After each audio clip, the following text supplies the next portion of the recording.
Thanks, Tony. Well, people have certainly put those snow blowers to work over the past couple of days, and repair shops, they're busy around the clock, seeing a surge in service requests. At this Ace Hardware store in Lower Paxton Township, mechanics are putting in some long hours to fix equipment for their customers. The store says they're fixing roughly 100 snow blowers this week alone, which for them means about 30 per day. I've been working, one day I put in 13 hours here.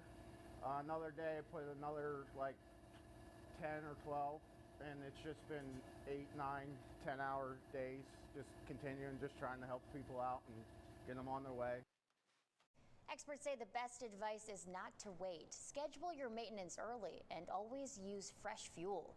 Learning basic upkeep could save you some time and major frustrations.